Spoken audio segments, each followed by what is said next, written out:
How to transfer USDT from Binance to Binance for free. Before we start, if you are interested in securing your cryptocurrencies, you can check out Ledger's hardware wallets by clicking the link in the description below. So start by opening up your Binance, and the method is the Binance ID method, which is you can simply open up your profile and click on this pay button.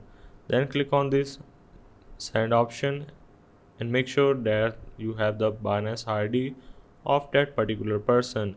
Now you can simply copy the Binance ID on the top of your screen if you want to receive.